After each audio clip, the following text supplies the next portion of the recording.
सर्दियों की एक ठंडी रात थी। पुराना स्टेशन सुनसान पड़ा था। स्टेशन की घड़ी रात के 2 बजा रही थी। अचानक एक लड़का, करीब 14 साल का, हांफता हुआ स्टेशन पर पहुंचा। उसके कपड़े मैले थे, हाथ कांप रहे थे और आंखों में डर साफ झलक रहा था। कहीं वो लोग मेरा पीछा तो नहीं कर रहे? उसने पीछे मुड़कर देखा, लेकिन वहां सिर्फ घना कोहरा और सन्नाटा था। उसके पास एक पुराना सा बैग था, जो जरूर किसी बड़े राज को छुपाए हुए था। वह बेंच पर बैठा और थक कर एक गहरी सांस ली। लेकिन जैसे ही उसने सिर उठाया, सामने खड़ा एक बूढ़ा व्यक्ति उसे घूर रहा था। बेटा, इतनी रात को यहाँ क्या कर रहे हो? बुजुर्ग ने पूछा। लड़के ने जवाब नहीं दिया, लेकिन उसकी आंखों से आंसू बहने लगे।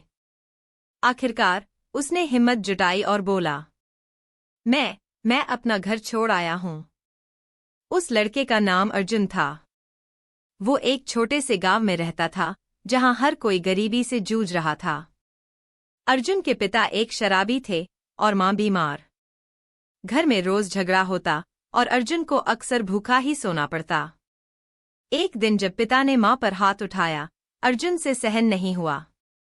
वह रोते हुए घर से भाग निकला, सिर्फ एक सोच के साथ, मुझे कुछ बनना है। स्टेशन पर मिले बुजुर्ग, जिनका नाम शंभूनाथ था, ने अर्जुन को अपने साथ एक धर्मशाला में ठहराया। उन्होंने खाना दिया और एक पुरानी किताब भी, स्वामी विवेकानंद की जीवनी। अर्जुन ने पहली बार किसी महान व्यक्ति की कहानी पढ़ी थी। उसके भीतर एक चिंगारी जली, अगर वो कर सकते हैं तो मैं क्यों नहीं। शंभूनाथ जी ने अर्जुन को एक चाय की दुकान पर काम दिलवा दिया। सुबह से शाम तक वह चाय बनाता, गिलास धोता, लेकिन रात में वो पढ़ाई करता। कभी कभी ग्राहक अखबार छोड़ जाते तो अर्जुन वो पढ़ लेता। उसने खुद को संभालना शुरू कर दिया। धीरे धीरे उसने भाषा सीखी, गणित सीखा और फिर एक दिन पास के सरकारी स्कूल में दाखिला ले लिया।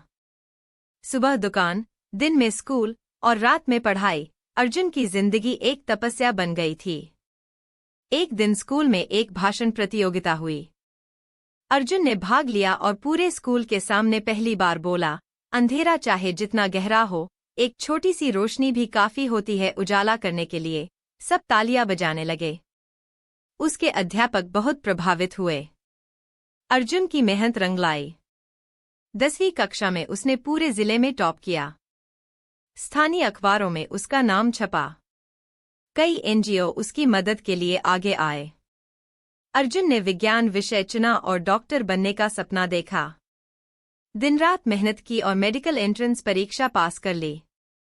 वो वही लड़का था जो एक समय भूखा सोता था, आज मेडिकल कॉलेज में दाखिल हो चुका था। लेकिन उसने शंभूनाथ जी को नहीं भुलाया। हर रविवार को उनके पास जाता, पैर छूता और उनके लिए दवाइयां लाता। 6 साल बाद अर्जुन एक डॉक्टर बन गया। वो अपने गांव लौटा, जहां आज भी कई लोग इलाज के अभाव में मर रहे थे। उसने एक छोटा क्लिनिक खोला, उम्मीद केंद्र। वो हर गरीब मरीज का मुफ्त इलाज करता। उसके पिता अब इस दुनिया में नहीं थे, लेकिन मां की आंखों में गर्व के आंसू थे। एक दिन एक पत्रकार ने पूछा, डॉक्टर अर्जुन, आपने इतनी कठिनाइयों के बाद ये सब कैसे किया?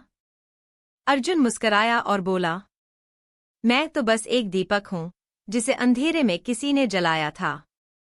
अब मेरी जिम्मेदारी है दूसरों के लिए रोशनी बनना। सीख। हर इंसान की जिंदगी में अंधेरा आता है। कुछ लोग उस अंधेरे से डर जाते हैं और कुछ अर्जुन की तरह उसमें उम्मीद की लौ जला देते हैं। आप भी अपने जीवन के संघर्षों को उम्मीद में बदल सकते हैं, क्योंकि हर रात के बाद सवेरा जरूर आता है।